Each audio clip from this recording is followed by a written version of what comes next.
So, what made it this movie, the origin story, something you wanted to be part of? I think that it was such a magical story, and that it's something that's never been seen before, and something that's just so exciting. Right. It's interesting that I mean, maybe some people that have read the book will understand but the average person really doesn't know how like Blackbeard Fits was into the before, story. and Hook. We didn't really know how the pre-story for that. So, was that part of the Yes. appeal? Yeah, I mean, yeah, it was interesting to be able to do another rendition of Peter Pan, but have it be something so different. Right. And so, tell me about working with Joe Wright. How would you describe him as a director? He's a very good director. He plays music while we're on set, and it gets everyone into the vibe. They had 200 extras almost every day, and when Joe played music, everyone was dancing. In the native village especially, it was perfect vibe, perfect set. And so, Rooney, did he kind of work with you on his vision about your character? Yeah, I mean, Joe, when I met with Joe, he had sort of a whole collection binder full of all these images that he had collected from National Geographics and other visuals of how he saw sort of Neverland and how he saw the natives of Neverland, what they would look like, and he wanted it to be sort of little bits and pieces from cultures all over the world. And I thought there was something really beautiful about that.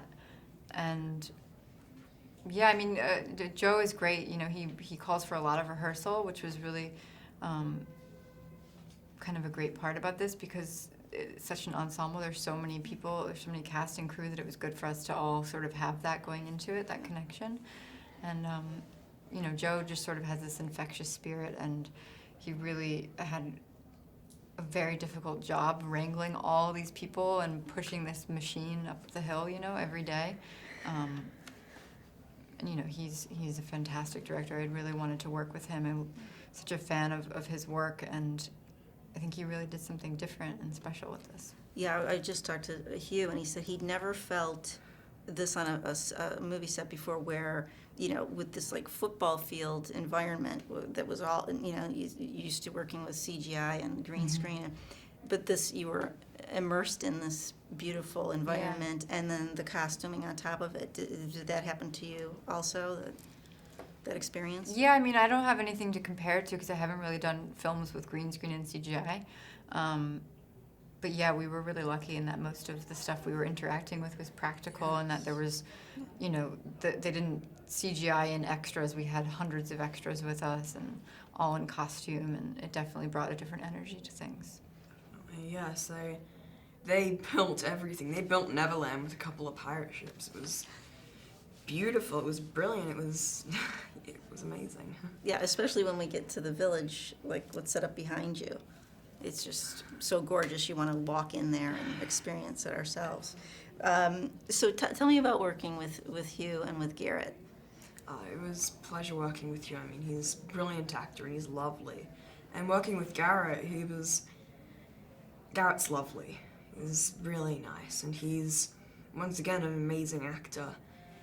And working with everyone who I worked with was amazing. I mean, Rooney, Garrett, Hugh, it was a pretty amazing cast.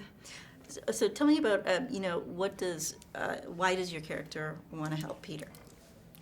Well, I think she's sort of grew up being, everyone in the village has been told this prophecy, this story of a boy who will come and who can fly and who's sort of going to be the chosen one, the savior who's going to save the fairy kingdom. And when Peter shows up, he's not anything of what they expected. She's been told this story, and I think she expected someone maybe a little older, a little stronger, and he can't fly, and he doesn't really believe in himself, and he doesn't seem at all like the chosen savior who's, that they've been waiting for.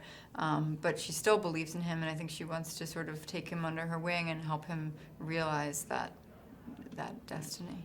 And Peter has a single focus the entire time, most of the time. Can you talk about that? Yeah, it's finding his mother the whole time. That's what he dreams about until he actually finds her, and that's definitely a heartwarming moment. But it was in the script when I first read that. It was beautifully written by Jason. He constructed the whole script beautifully, and there's definitely a lot of things about this film that